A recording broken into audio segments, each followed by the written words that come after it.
assistir com você, para se acomodarem. Pegue seu caderno, sua caneta ou seu smartphone.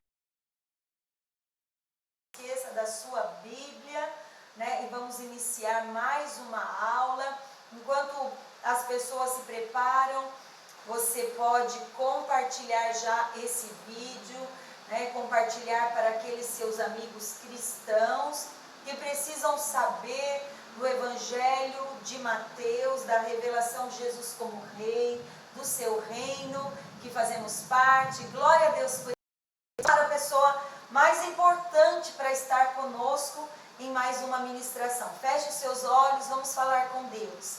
Amado Espírito Santo, nós queremos abrir a porta desta sala, desta casa, deste coração, do meu coração, para que o Senhor, mais uma aula, seja o professor e também seja a capacidade de ouvirmos e praticar a palavra. Derrama a tua unção, a unção que despedaça todo jugo. Nós colocamos os nossos pensamentos expostos, porque desejamos ser renovados pela tua palavra, Senhor. Nós oramos de todo o coração no nome de Jesus. Amém e amém.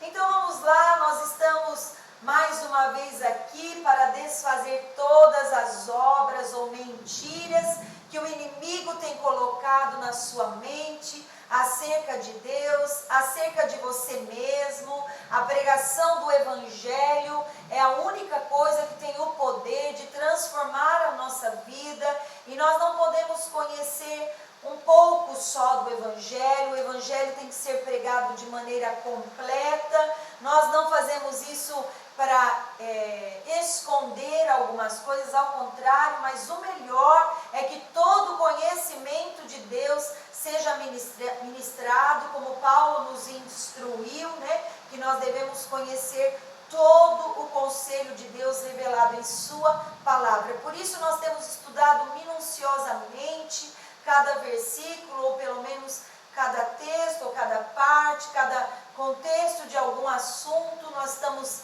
então falando muito de oração. Você deve ter percebido que todo o sermão do monte fala da prática, do dever de orar, né? Da bênção de orar, dos tesouros que nos são revelados pela prática da oração. E no capítulo 7 nós falamos e ouvimos do valor, da importância, das condições para que a oração seja respondida, alertando todas as pessoas que dizem que orar é um ato religioso. Não, orar não é religiosidade. Orar é a mais pura e a maior expressão da dependência que nós temos de Deus. Nós paramos no texto de Mateus 7 e eu vou dar continuidade lendo os versículos 13 e 14.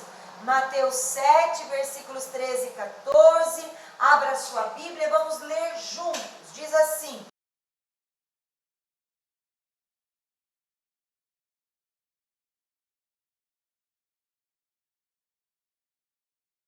e são muitos os que entram por ela, como a estreita porta e apertado o caminho que leva à vida. São poucos os que a encontram. Então vamos lá: porta apertada e caminho estreito. A Bíblia está nos falando de duas portas e dois caminhos. É bom a gente entender que essas portas ou porta é diferente da porta que Jesus menciona no Evangelho de João, capítulo 10, versículos 9 e 10. Diz assim a palavra: eu sou a porta. Em João, no Evangelho de João, Jesus está falando: eu sou a porta. Quem entra por mim será salvo. Entrará e sairá e encontrará pastagem. O ladrão apenas para furtar, matar e destruir. Eu vim para que tenham vida e a tenham plenamente. Então veja, João, no Evangelho de João, Jesus está dizendo que ele é a porta do aprisco. Por isso, esta porta, esse texto, essa fala de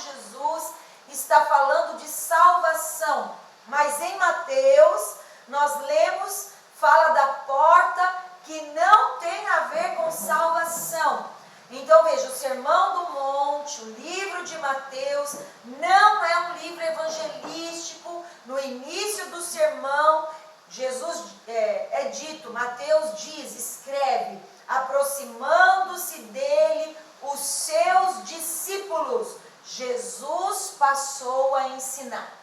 Então, ainda que houvesse uma multidão ouvindo no pé do monte, essa palavra, portanto, é para os crentes, aqueles que nasceram de novo, que tiveram uma experiência com Deus.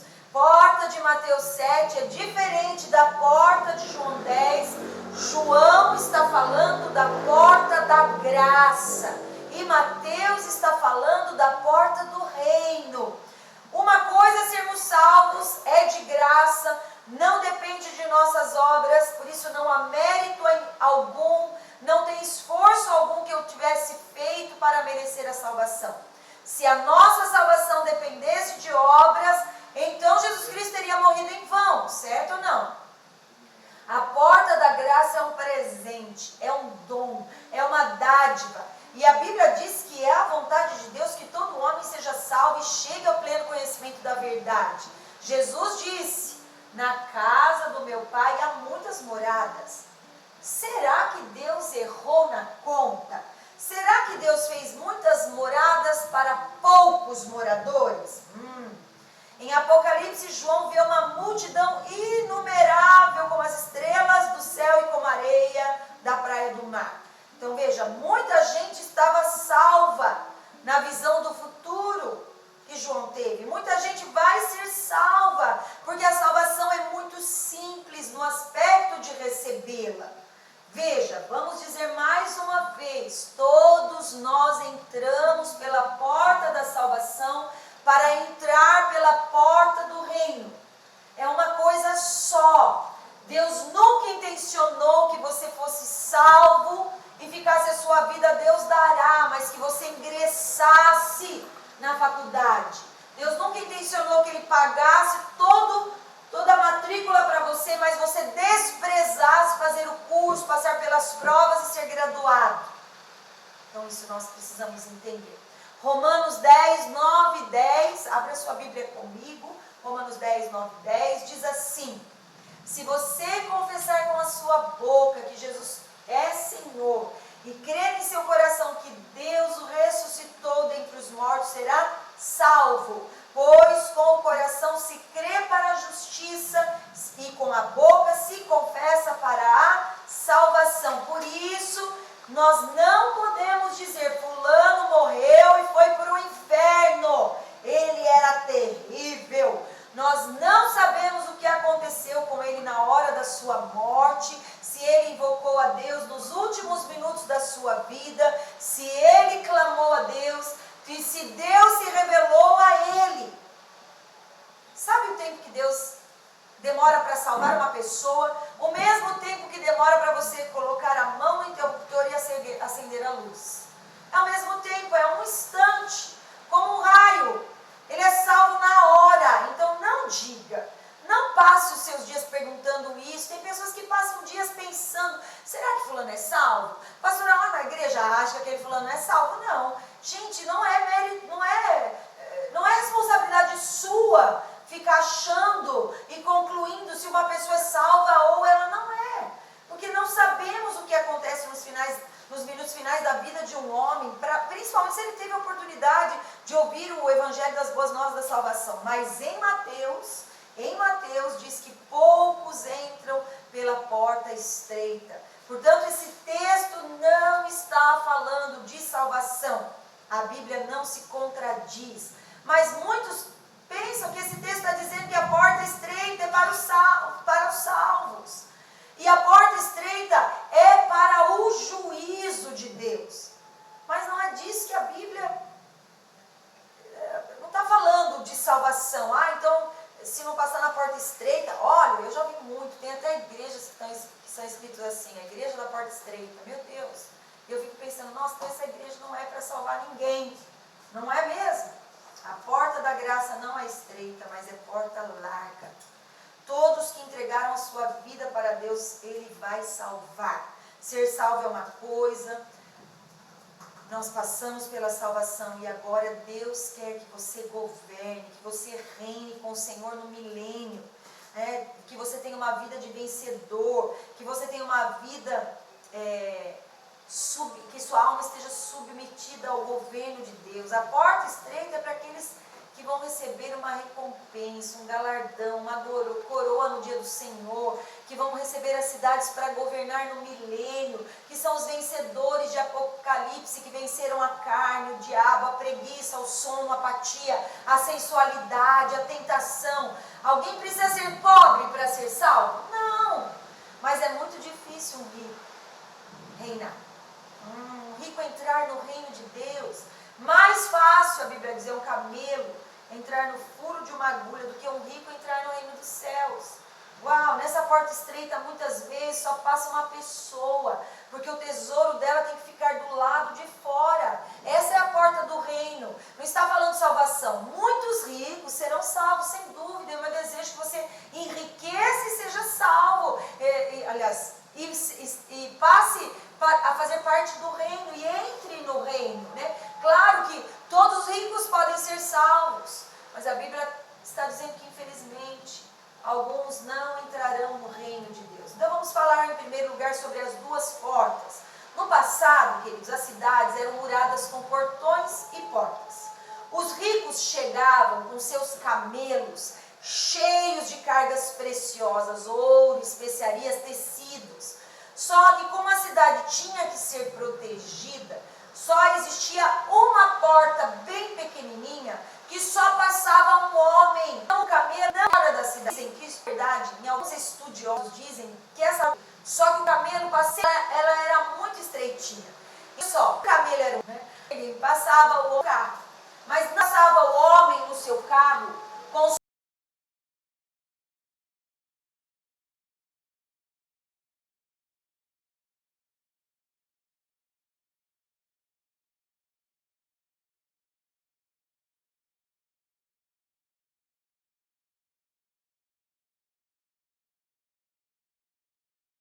porta-malas cheios de cargas. Entende o que eu estou dizendo? Os tesouros maiores ficavam para o lado de fora. Por isso Jesus usa essa analogia, né? Que apertada essa, estreita essa porta, né? Que só passa uma pessoa de lado e o camelo agachado é que passava, e só tinha uma porta nesta cidade. Então veja, as pessoas, os ricos tinham medo de perder a sua riqueza e a sua carga.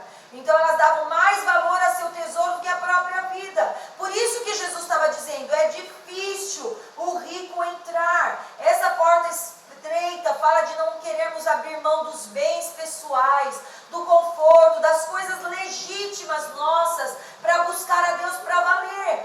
Então não conseguimos reinar. Reinar não é só uma questão de salvação. É passar pela salvação e ingressar na escola, e ser provado e aprovado, e fazer renúncias. Há pessoas que se confundem, achando que no momento da salvação estão recebendo o galardão. Mas isso não é verdade. Ninguém ganha presente no céu porque aceitou Jesus. A salvação que é o presente. Vocês compreendem isso? Galardão é outra coisa. Então veja, a salvação é de graça, mas o reino é por recompensa, é por obras. Mas alguém que acabou de se converter não teve tempo para ter recompensa. Você compreende isso?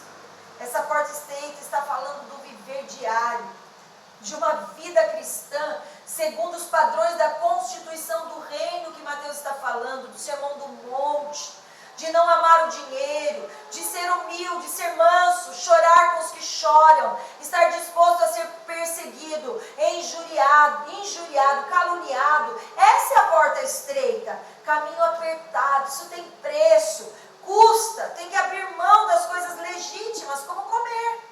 Para jejuar, você tem que abrir mão. Não é pecado comer, mas você abre mão de comer para jejuar. Coisas legítimas como dormir, não é pecado dormir quando você está com sono, mas uma vigília você abre mão de dormir. Nós sacrificamos até a nossa família, queridos. A gente não abandona, mas a gente sacrifica. sacrifica as festas de aniversário, sacrifica algumas refeições, sacrifica quando nós estamos em consagração, quando nós deixamos de estar por alguns momentos. Deus não pede isso para você, mas é uma disposição de coração para buscar a Deus, para enfraquecer a carne. Você não abre mão das coisas legítimas, dos seus direitos. Isso é discipulado.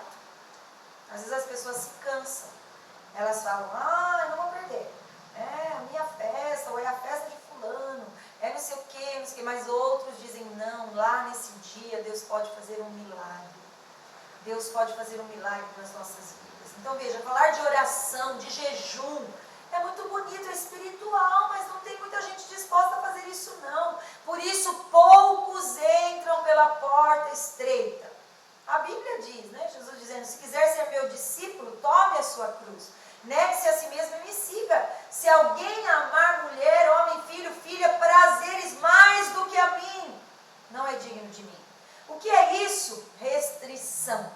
Porta estreita é abrir mão de direitos legítimos para buscar a Deus, para chegar a níveis mais altos, para alcançar padrões de níveis espirituais mais altos. Para alguém que quer ser só salvo, uma mentirinha passa, para agradar o chefe, né? Para omitir alguns reais, né? Por interesses no trabalho, mas é para o reino desempregar ter temor de Deus do que ter ninguém poderá. Ai daqueles contra o certo, discipulado, que muitas vezes abrimos mão, que nos carga. Fala desse crente que diz, eu no céu, eu não preciso estar na sala do trono da graça do Pai, não, né? Para justificar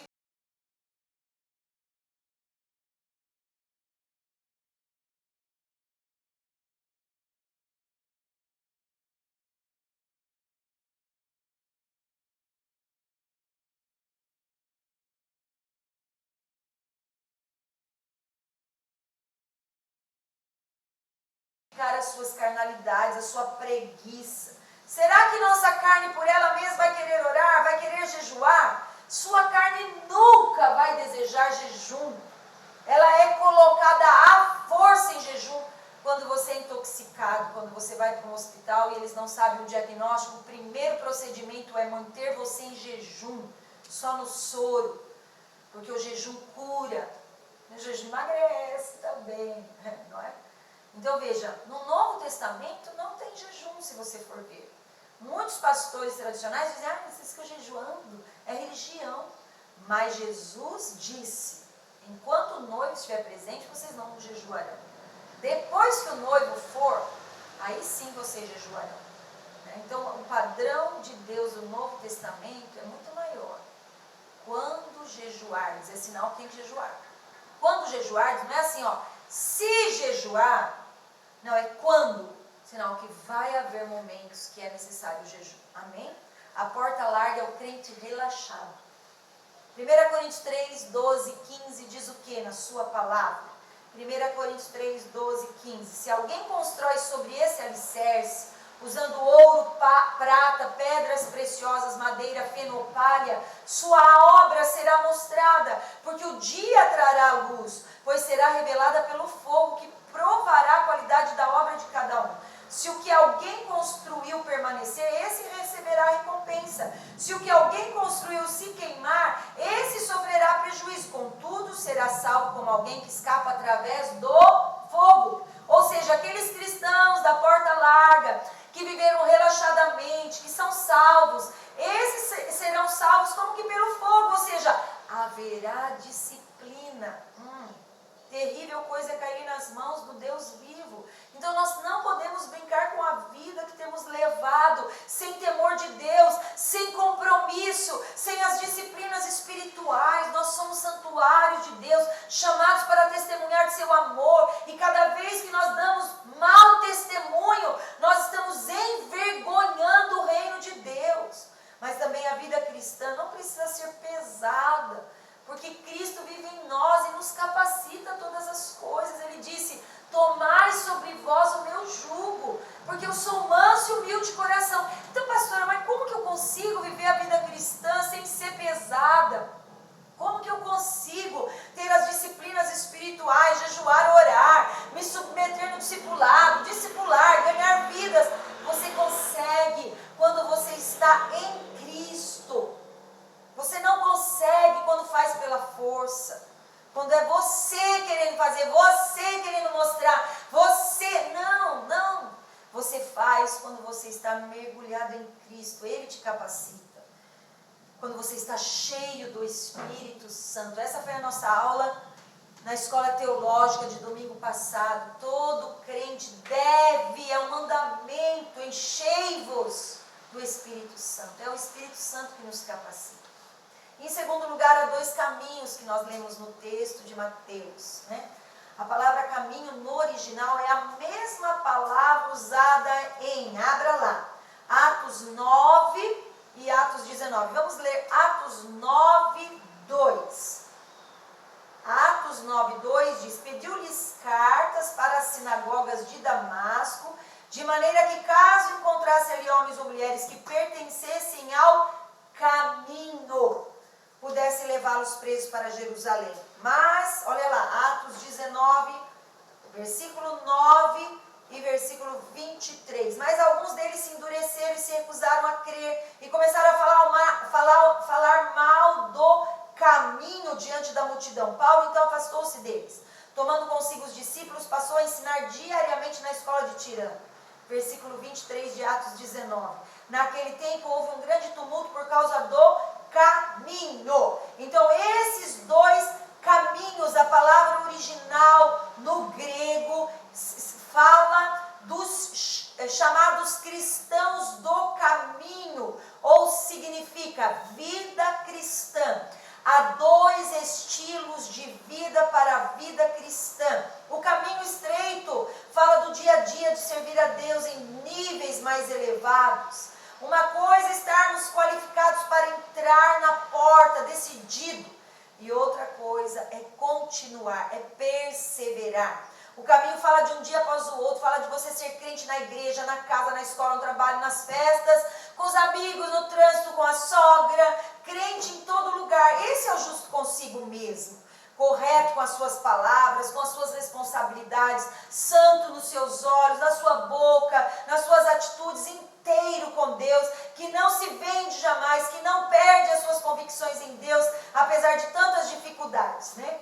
Mas é misericordioso com as pessoas. Esse cristão comprometido, ele é misericordioso com os outros, ele é paciente, ele é perdoador. Agora, mas muitos não conseguem trilhar esse caminho, esse estilo de vida do caminho estreito. E a Bíblia diz: aquele que perseverar até o fim será salvo. Salvo de si mesmo, da sua carne. Não está falando da salvação. Está falando salvo de si mesmo. Salvo da sua carne. Salvo das tentações. Salvo para dentro do reino. Salvo para reinar. Salvo para dentro da manifestação do reino de Deus no milênio. Então, um dia você vai precisar desistir de ser criança para pensar como adulto, sentir e falar como adulto, que é consistente, constante todos os dias, age o que houver, que admite seu erro, que sofre com as consequências do seu erro, que se levanta a cada dia. O caminho apertado traz consigo coerência na vida cristã. E é isso que tem faltado nesses dias, né? Os cristãos muito light, os cristãos que vão para a igreja quando querem, escutam o que querem, falam o que querem, né? E nada mais lhes imputa temor. E o mundo acabando, né? E a vacina chegando, e o Pix chegando, e o controle da nova ordem mundial sendo instalado, e o povo todo descomprometido com Deus. Não, queridos. Nós queremos ser livres da ira.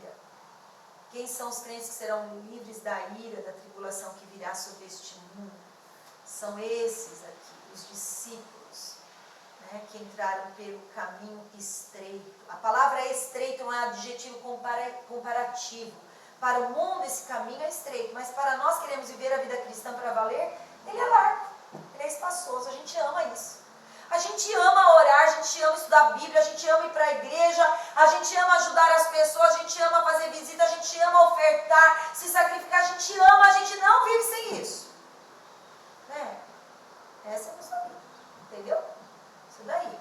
Então, dependendo do ponto de vista, esse caminho é estreito para alguns e é largo para outros, porque Deus nos capacita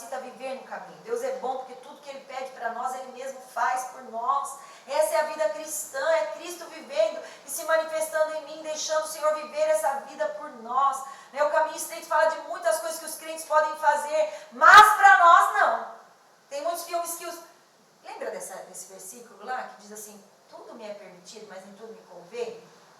Então tem muitos filmes que todos os crentes podem ver, mas o crente vencedor diz, esse aí eu não vou ver não. Esse me causa medo, esse me instiga na tentação sexual, né? Esse aí fala muita besteira, eu não sei, né? Também não vou impor o meu padrão para você, porque isso é algo individual, certo ou não? Né? Tem muita conversa que todo crente pode ouvir, mas eu não gosto. Não gosto de conversas que falam mal, que falam das pessoas que estão longe. Não gosto de conversas que as pessoas não possam se defender. Não gosto de conversar com pessoas que ficam cristãos, né? Cristãos, que falam muito palavrão, que vivem nervoso. Não gosto desses termos muito, desse julgamento muito duro que uns fazem dos outros. Eu não gosto.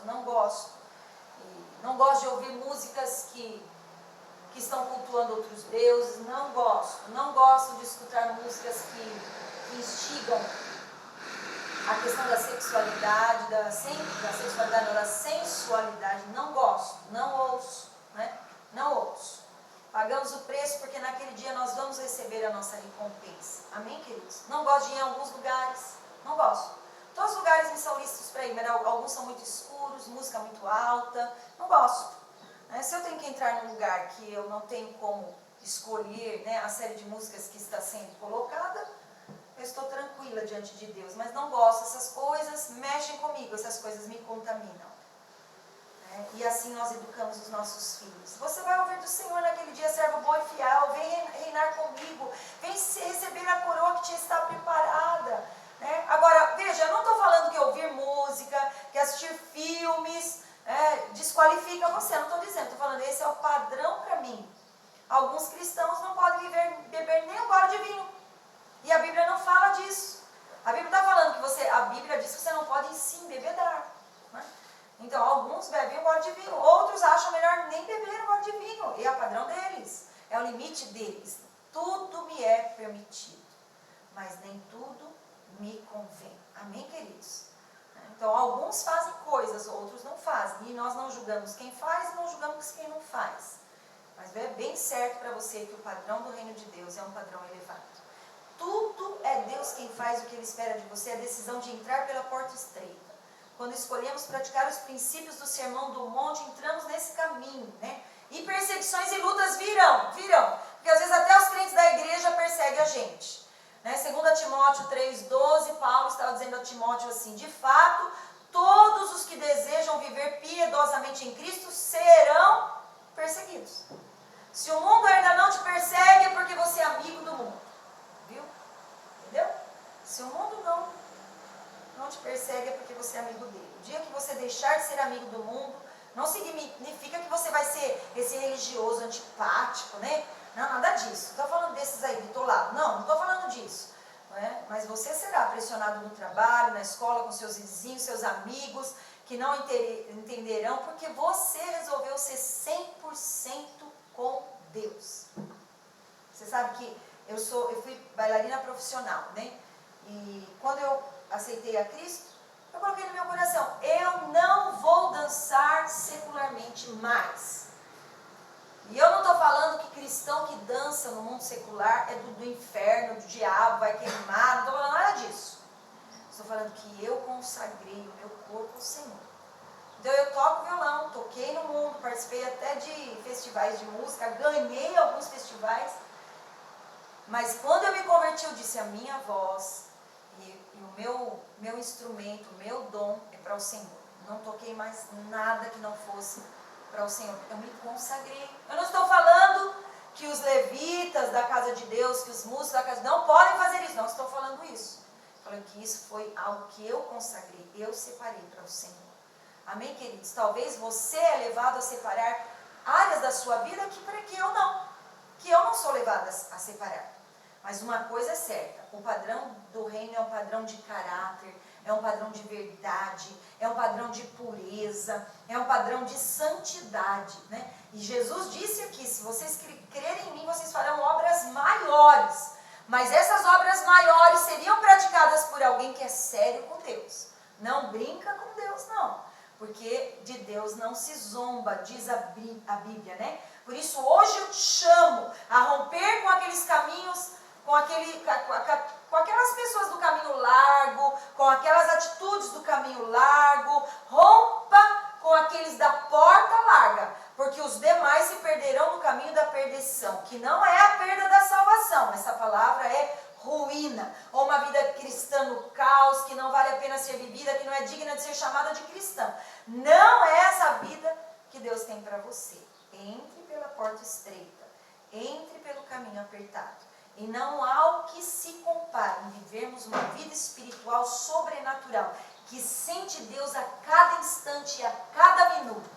Esse é o chamado para a sua vida hoje. Amém? Amém, querido? Amém, amado aluno como eu, amado aluno. Que você tenha a oportunidade de compartilhar essa palavra. E não só compartilhar através do seu toque aí no seu celular, né? Mas que você também possa falar dela.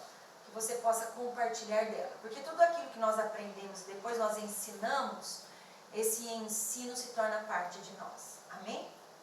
Vamos orar? Vamos falar com Deus? Feche os seus olhos. Pai, de todo o nosso coração mais uma vez, nós te agradecemos pela tua palavra. Te agradecemos pelo caminho, pela porta. Oh Deus, te agradecemos porque não há maior prazer do que dedicarmos nossa vida inteiramente a Ti. Abre os nossos ouvidos, abre os nossos olhos, mostra para nós agora, para todo aquele que ouviu essa palavra, qual é a área na sua vida, qual é o estilo de vida, o hábito que precisa ser mudado, transformado, e ajuda-nos, Senhor, porque nós sabemos que na força nós não conseguimos mudar. Mas o Teu Espírito, que já está aqui conosco nessa aula, ministrando, certamente nos capacitará. Nós oramos de todo o nosso coração, no nome de Jesus. Amém. Amém, meu amado. Deus abençoe você ricamente. Um beijo grande no seu coração.